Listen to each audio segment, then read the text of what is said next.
Abra sua Bíblia no Evangelho de Mateus, capítulo 16, meus queridos irmãos. Você já leu esse texto.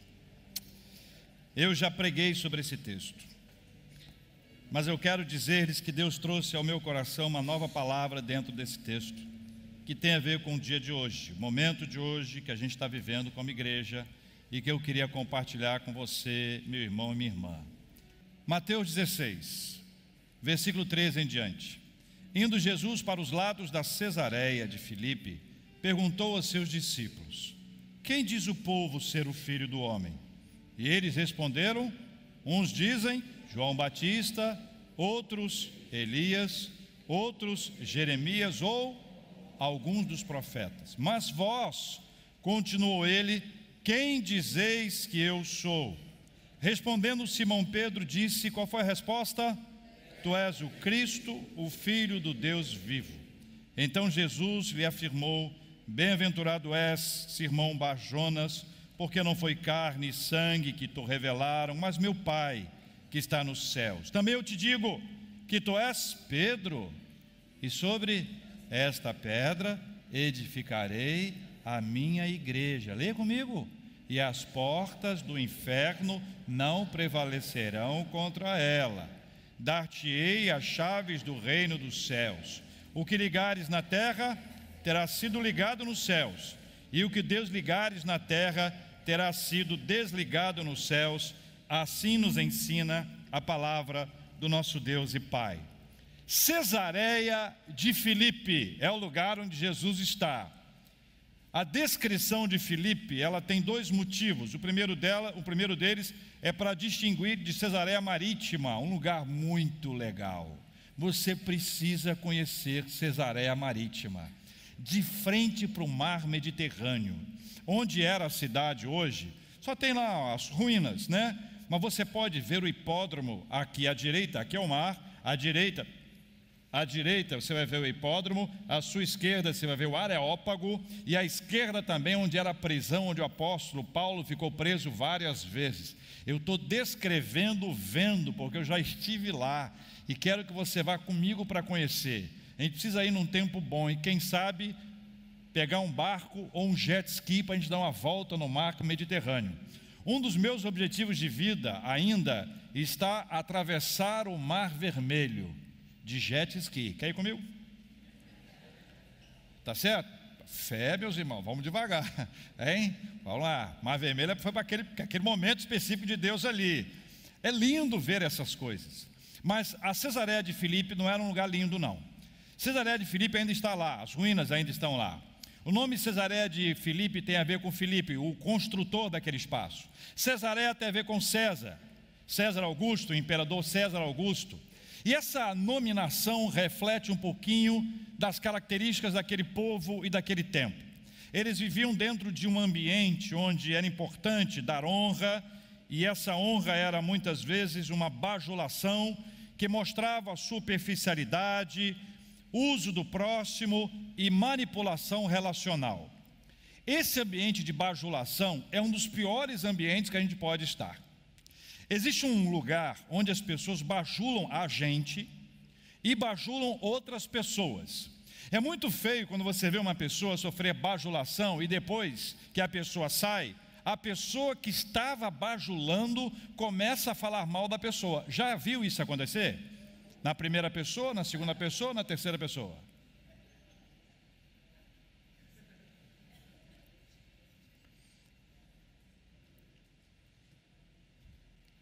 Em geral, pessoas bajuladoras, elas falam aquilo que elas não acreditam. E elas criam homenagens, até homenageiam. Elas criam homenagem àquilo que elas não acreditam. Elas usam a bajulação, a homenagem, a honra, como uma forma, uma moeda, uma maneira de se aproveitar daquilo que a pessoa tem. Nós cristãos sabemos que nós não podemos ter língua bajuladora. Nós sabemos que nós devemos dar honra a quem merece honra e que devemos fazer tudo com o coração alegre, grato, feliz.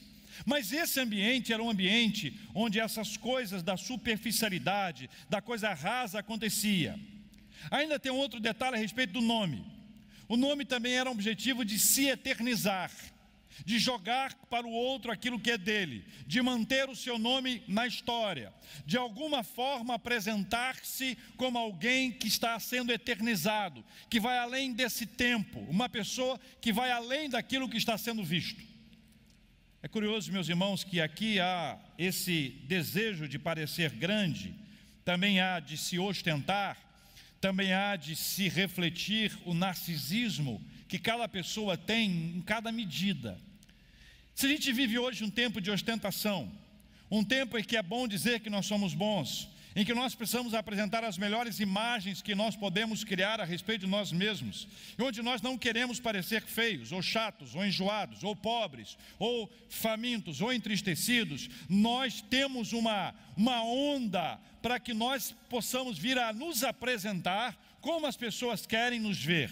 Entramos numa via complicada, que é a via da ostentação, que tem a ver com narcisismo, que revela uma fragilidade nossa, querer parecer alguém que nós não somos na verdade. E aí eu preciso dizer o seguinte: não é fácil olhar para o espelho de manhã cedo. Não é fácil olhar para o espelho no nosso estado natural. Não é fácil reconhecer as nossas fraquezas. Não é fácil perceber quem nós somos de verdade. Não é fácil ser confrontado pelos nossos erros. Não é fácil quando alguém chama a nossa atenção para alguma coisa que a gente fez de errado. Não é fácil isso, mas é a realidade dos fatos.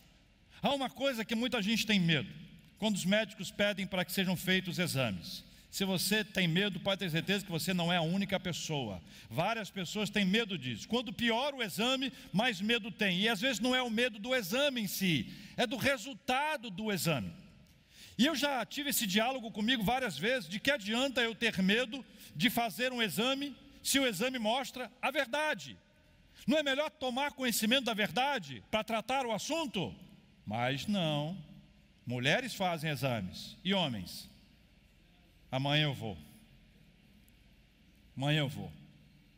Depois eu vou. Esse encontro com a realidade é uma das questões que esse texto nos traz e que Deus quer nos ensinar a nos livrarmos de uma vaidade, de uma luta pela aparência, de uma questão que envolva bajulação, ou seja, uma inverdade, ou mesmo de alguma coisa que seja apenas para ostentar, fruto do nosso narcisismo, para eternizar o nosso nome. Nós devemos construir coisas que vão ficar para sempre, mas não são coisas para ostentar. São coisas reais, verdadeiras, aquilo que a gente chama de herança, de legado, marca da nossa vida, que vai impregnar não apenas o dia de hoje, mas toda a história. Eu aprendi uma frase curiosa, e a pessoa me disse: olha, quando você entrega flores, e a pessoa está me falando sobre dar uma palavra boa para alguém. Ele me ensinou isso, ele disse: olha, todas as vezes que você entrega um buquê de flores para alguém, as flores vão, mas o perfume fica. Existem pessoas que passam pela nossa vida, elas seguem para outros desafios, seguem para outras áreas, mas o perfume delas continua entre nós. A Bíblia nos ensina nesse texto, meus irmãos, que Jesus faz uma pergunta importante para os seus discípulos. Nesse contexto, ele faz a pergunta: quem diz o povo ser o Filho do Homem? E eu perguntei para o texto: quem é esse povo que Jesus fala? Quem diz o povo? Quem é esse povo? Quem são as pessoas?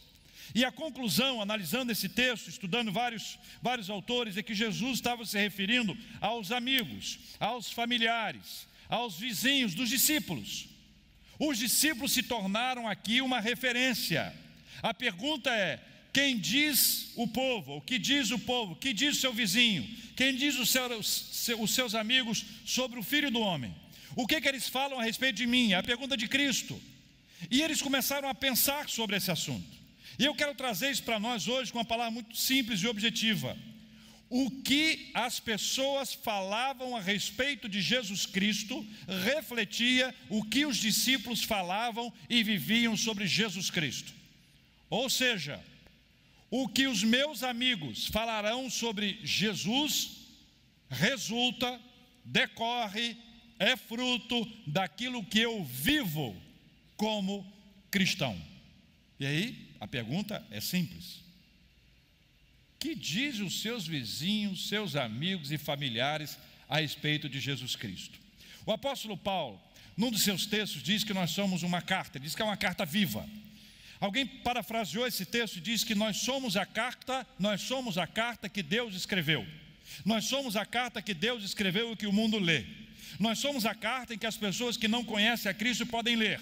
Então, se as pessoas que não conhecem a Cristo te conhecerem, e você for uma pessoa honesta, for uma pessoa digna, for uma pessoa justa, for uma pessoa correta, for uma pessoa que valoriza as pessoas, for uma pessoa que reconhece as pessoas, se você é uma pessoa adequada àquilo que a Bíblia diz, você estará compartilhando uma imagem de Jesus Cristo que vai levar as pessoas a Jesus Cristo e não para longe dele. É duro quando alguém diz assim: poxa, mas ele é cristão? Ou ele é crente, como a maioria fala?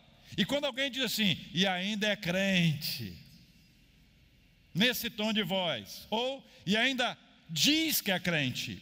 O comportamento dos discípulos era fundamental para que as pessoas pudessem ter uma imagem correta de Jesus Cristo.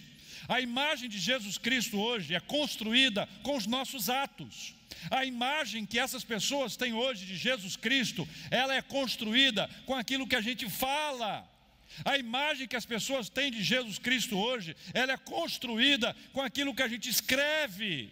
Nós somos uma carta viva, nós somos a Bíblia que o mundo lê, nós somos a palavra do Senhor de maneira clara para que as pessoas possam enxergar. Aí tem duas coisas. É a primeira coisa. A primeira coisa é o ir. Eu não falei, eu fiz, eu menti, eu fiz aquilo outro, então se depende de mim, a imagem que as pessoas têm de Cristo, a imagem que as pessoas têm de Cristo é um horror. A segunda coisa é quando nós reconhecemos isso, e ao reconhecer isso nós tomamos uma decisão, nós tomamos um posicionamento, e nós passamos a perceber a importância nossa, não é do outro apenas, a importância de cada um de nós. E quero lhes contar um exemplo, para que vocês tenham uma ideia. Uma história que eu acompanhei. Uma pessoa que eu cheguei na igreja, e essa pessoa estava ajoelhada, clamando a Deus para que Deus levantasse dizimistas na igreja. E aquele clamor tocou meu coração. Eu disse: meu Deus do céu, o homem está desesperado. Não tem dizimista nessa igreja. Orei por ele. Lembro da história dele até hoje. Só que passa um tempo e vem à tona uma declaração de que ele próprio, que orava para que as pessoas fossem dizimistas, ele não era dizimista. Ou seja, nós não podemos esperar que o outro faça, quem tem que fazer somos nós. Não adianta analisar a igreja evangélica brasileira com as suas características X, Y, Z. Eu sou a igreja evangélica brasileira. A igreja evangélica brasileira não é aquela igreja que você acha que está errada. A igreja evangélica brasileira não é aquele pastor ou aquela pastora que você discorda da sua perspectiva teológica, ou da sua postura, ou do seu comportamento, ou das suas vestimentas. A igreja brasileira somos nós. E se nós não agirmos como a Bíblia diz, nós estamos dando um péssimo exemplo e uma péssima interpretação de quem é Jesus Cristo para as pessoas. Você conhece o texto? Jesus para aquela conversa, quando eles começam a dizer, eles falam que as pessoas dizem que Jesus seria Elias. É curioso isso aqui, porque na medida que Jesus Cristo ele se apresenta e as pessoas vão observando, primeiro é João Batista.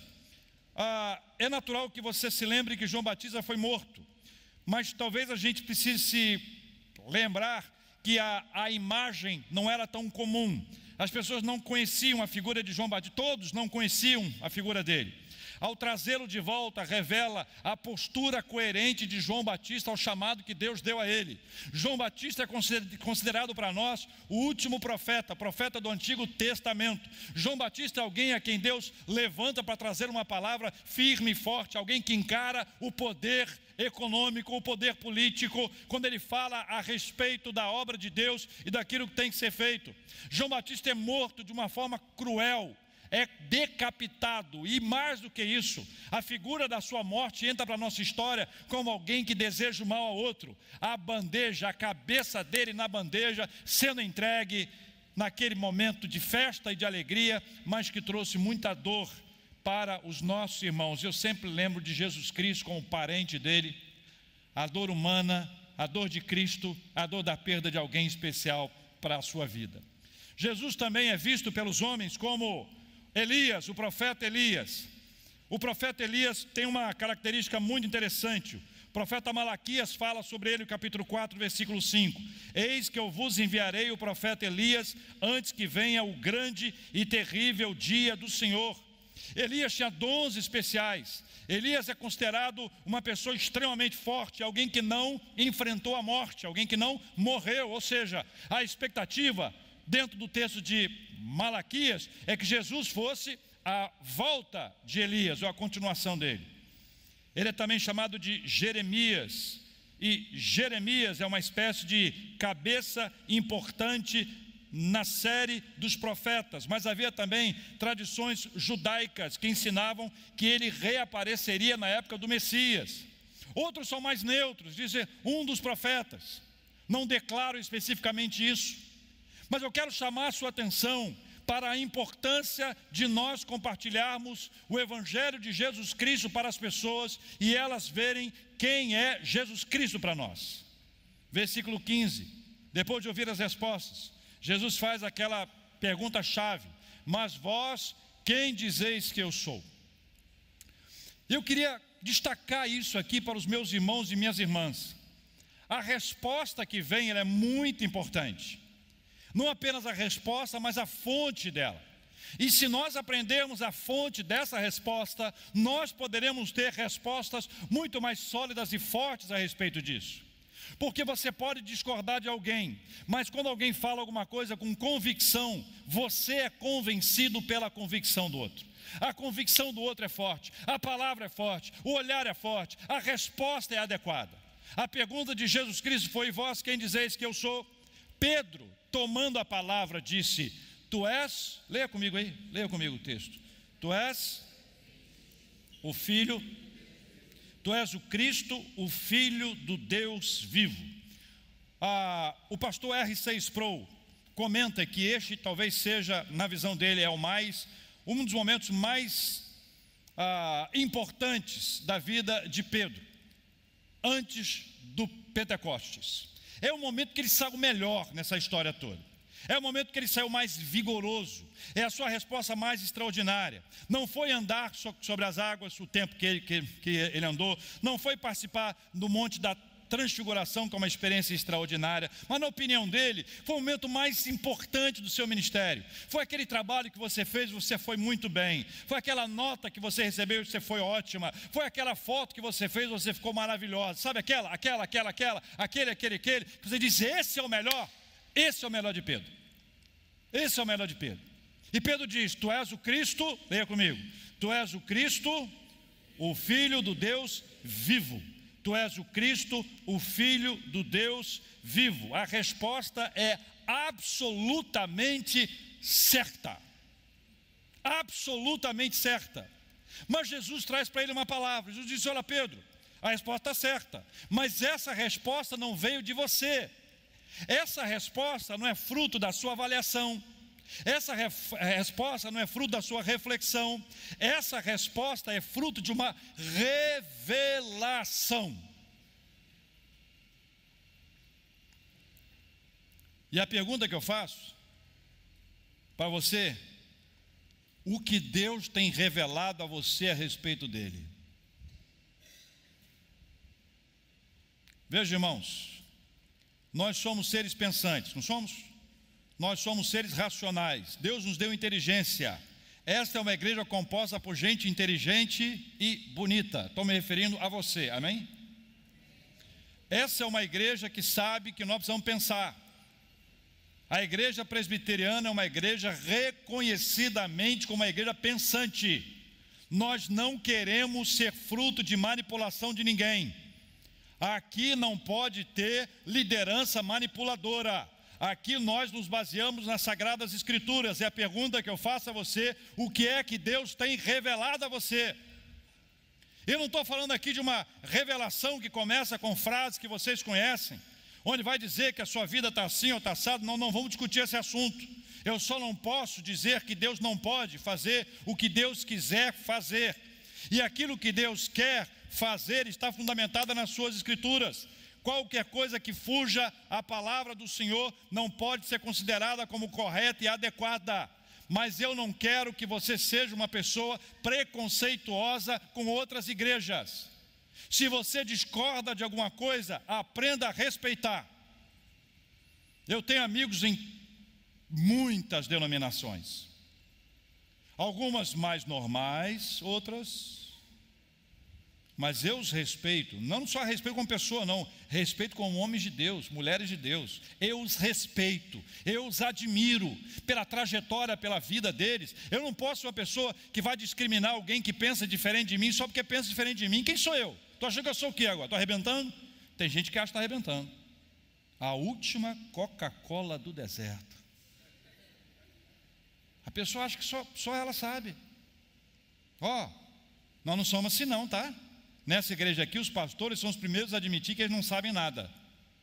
Qualquer pessoa que saiba alguma coisa sabe que não sabe nada. Quem acha que sabe é porque não sabe. Porque se soubesse, saberia que ela não sabe. Repita. Nem eu repito essa frase. Sei lá, ajuda ele, Sandro. Sei que é bom nesse negócio também.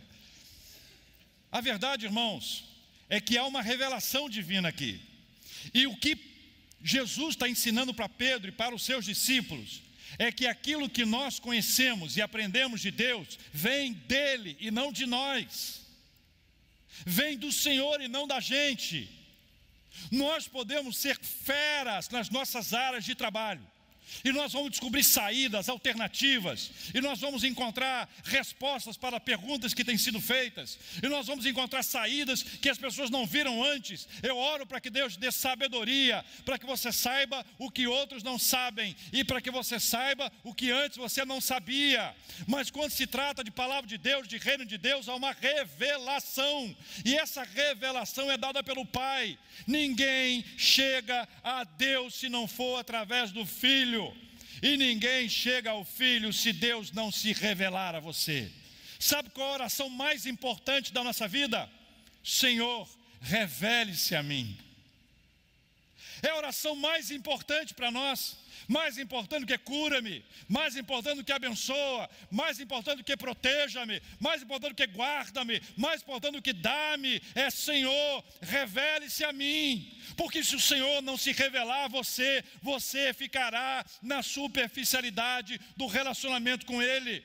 Você ficará na periferia da vida espiritual. Você precisa ir para o centro da vontade do Senhor. Você precisa estar no lugar onde Deus está se revelando a você. Você precisa chegar na igreja cheio de vontade, dizendo: Senhor, revele-se a mim. Você tem que dobrar seu joelho para orar e dizer: Senhor, revele-se a mim. Tem que abrir a sua Bíblia e dizer: Senhor, revele-se a mim. Você precisa clamar a Deus para que Ele se revele a você.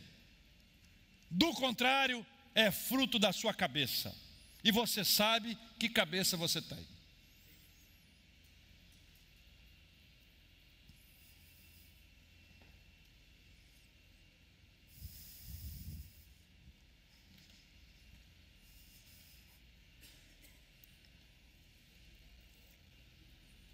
Jesus diz assim: bem-aventurado é Simão Barjonas, porque não foi carne e sangue que te revelaram, mas meu Pai que está nos céus. Ninguém se achega a Deus se não for por meio de Cristo, e é impossível se chegar a Cristo se não houver uma revelação de Deus. Caminhando para o final. A oração mais importante da nossa vida. Se Deus não se revelar a você, você não o conhecerá. Não se pode conhecer a Deus ainda que seja fruto de um estudo exaustivo. Ainda que você pegue toda a Bíblia e leia a Bíblia, como dizem, de capa a capa, e você memorize todos os textos, e você faça uma visita a biblioteca teológica mais rica que existe. E você lê todos os livros teológicos, todo o livro de história, você lê o livro sobre as cartas de Paulo, você veja os livros sobre os evangelhos, você aprenda uma série de conceitos importantes, ainda será superfície. O que nós precisamos é de uma revelação divina. Deus se revelou a nós pela palavra, e Deus se revela a nós na palavra. Deus se revela a nós quando nós ouvimos uma pregação bíblica, quando nós cantamos um cântico bíblico, quando alguém nos entrega uma literatura bíblica. Deus se revela a nós, porque a Bíblia diz que a palavra do Senhor, ela nunca mais volta vazia, ela cumpre aquilo que lhe apraz, ela cumpre a vontade do Senhor. Irmãos, vamos orar: Senhor, revele-se a mim. Já ouvi tantas histórias de pessoas que dizem que gostariam de crer e não conseguem crer. Que duro isso.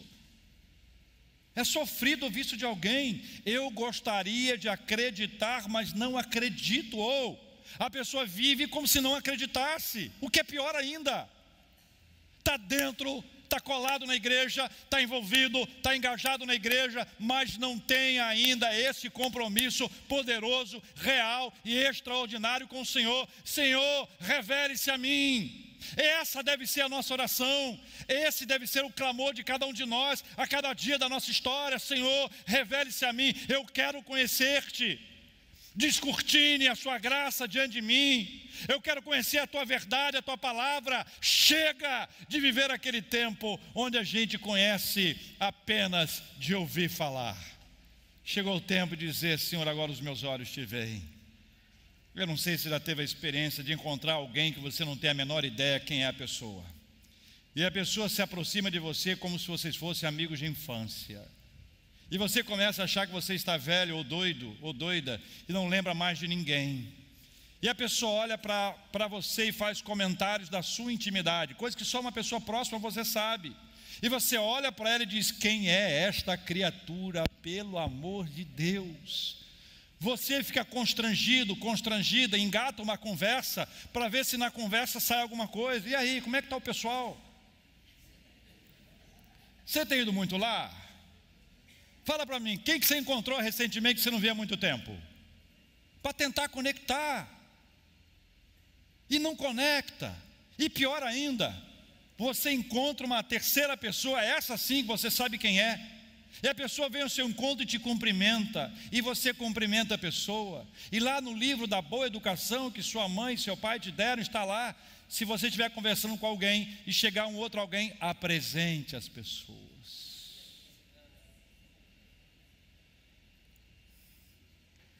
Eu tenho uma técnica, e vocês todos já foram alvos dessa técnica. Vou dizer para os irmãos: eu estou aqui conversando com a Ellen, e chega a Simone. Eu conheço a Simone e conheço a Ellen, mas elas não se conhecem, ou eu acho que elas não se conhecem. Eu digo assim: ei, Simone, já conhecia a Ellen? Simone, conhecia a Ellen? Aí a Simone: Ellen, que prazer. Se a Simone esqueceu, vai lembrar agora. E o contrário também. Mas se você encontrar uma pessoa na circunstância que eu estou agora, vai ficar mais difícil ainda, porque você não sabe quem é a pessoa e você sente na obrigação de apresentá-las. Ou você vai ser uma pessoa mal educada, vai dar um ninja, joga uma fumada e sai. Ou você vai ter que dizer: olha, essa aqui é uma pessoa, sabe, sensacional. Eu não encontrava, né? A gente não se encontrava há muito tempo, não é verdade? Tem muito tempo que a gente não se via, né? Não, semana passada, para mim tem muito tempo. De lá para cá, a minha semana foi o caos, minha semana foi terrível. Começa a falar. Mas você tem que apresentar essa pessoa, mas você não tem nada para dizer sobre ela. Você não sabe de onde ela é, você não sabe o que ela faz, você não sabe de onde vocês se conhecem, você não sabe mais nada dela. Meu Deus, que situação é essa, caótica? Essa semana, talvez você encontre uma pessoa assim: Simone, Ellen e Simone. O que a gente faz? Eu preciso que alguém revele para mim quem é a pessoa. Aí chega alguém no meu ouvido e diz assim: É o Marcelo. Marcelo, rapaz, que saudade. Já estou há meia hora falando com ele e não lembrava quem é. Mas agora alguém falou, Marcelo, Marcelo, eu preciso que alguém sopre para mim. Eu preciso que alguém revele para mim. É isso que eu estou falando, que o Espírito Santo de Deus faz na nossa vida. Ninguém vai conhecer a Deus se não houver uma revelação da parte do Senhor. Deus se revelou a nós através da palavra. A revelação está aqui. Mas nós precisamos, no bojo dessa revelação, que é a palavra do Senhor, ter algo a mais. Duas pessoas podem ler a palavra, uma cheia de si, outra cheia de Deus. Quem estiver cheio de si vai ter conhecimento da palavra, mas é superficial. Quem estiver cheio de Deus vai trazer essa palavra para a sua vida, vai colocar em prática e vai ser uma bênção em nome de Jesus. Qual a oração mais importante? Senhor, revele-se a mim. Senhor, revele-se a mim. O pastor do século XVIII, pregador Jonathan Edwards, impactou o seu tempo com uma pregação cujo título era Luz Divina e Sobrenatural. Tema da mensagem, Luz Divina e Sobrenatural. E lá pelas tantas, a ideia que ele apresenta é ver, o pregador quer ver Jesus em sua verdadeira dignidade e supremacia. Ver Jesus em sua verdadeira dignidade e supremacia exige uma obra divina e sobrenatural em nossa alma por parte do Deus Espírito Santo. Se os seus olhos espirituais não forem abertos, você não enxergará, não entenderá a revelação divina para a sua vida. Aí eu quero lembrá-los da nossa expectativa para vir à igreja. A expectativa é o que Deus vai revelar para mim hoje. O que é que Deus vai falar comigo hoje? Qual é a palavra de Deus para a minha vida? E veja, irmãos, essa não é uma frase pentecostal. Isso é uma frase crente. Não é gospel não, é crente. É de gente que quer receber a palavra do Senhor. Gente que está cansado de viver das mesmas coisinhas. Gente que quer ser chacoalhado. Gente que quer ouvir um segredo. Quem quer ouvir um segredo aí? Na rádio, quando eu conto um caso e abaixo o tom de voz, aumenta a audiência. Sabia? É. Mas aqui também.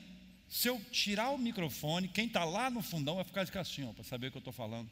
Atrai, é assim que faz, que funciona. E lá na rádio eu falo assim, vou contar para você o segredo. Fulano disse isso assim, assim, assado.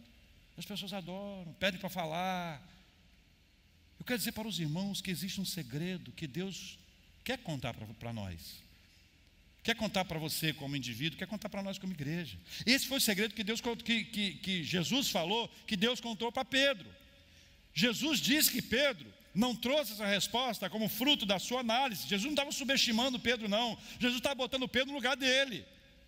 Ainda que eu fale, que você fale uma frase linda, poderosa, que a gente escreva livros maravilhosos, a glória não é nossa, é fruto da revelação divina, é fruto de uma ação sobrenatural do Senhor, que se revela a nós através da sua palavra, e qualquer um que queira conhecer a Deus, mergulhar na presença do Senhor, terá a sua vista, a sua visão ampliada, multiplicada, fruto da revelação do Senhor. Qual a oração mais importante a ser feita? Você tem uma pessoa que você conhece, que ela não conhece a Jesus Cristo ainda, e que você gostaria muito que ela conhecesse? Alguém tem? Levanta a mão só para poder ver. Sabe qual oração tem que ser feita? Senhor, revele-se a ele. Senhor, revele-se a ela. Dá o nome da pessoa. Senhor, revele-se a fulano. Senhor, revele-se a... Nós podemos orar por isso. Essa é uma oração contínua. Essa oração que deve ser feita o tempo inteiro. Porque se nós dois fizermos essa oração, nós vamos ver mudanças extraordinárias acontecendo. Se você fizer essa oração para a sua vida, Senhor, revele-se a mim. Se Deus já se revelou a você, Senhor, revele-se cada dia a mim. Não me deixe no escuro. Não me deixe abandonado. Não me deixe sem a orientação do Senhor. Quero terminar contando para vocês a história do profeta Eli.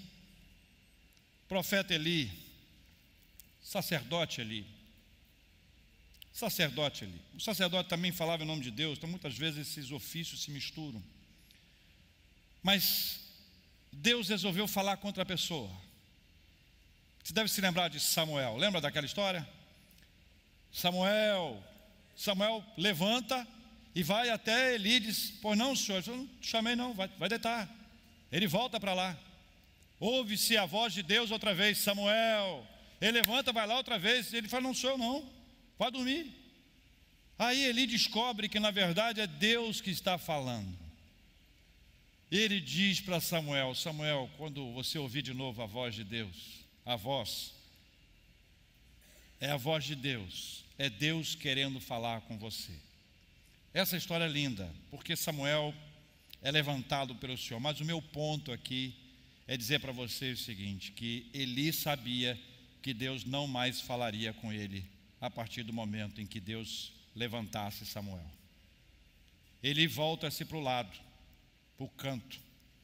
Eu não consigo nem imaginar a tristeza e o sofrimento de Eli ao saber que Deus não mais se revelaria a ele. Que ele ia ficar no silêncio. Ele ia ficar na escuridão espiritual.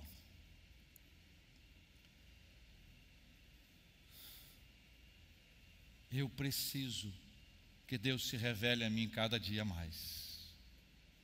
Eu sei que você precisa também.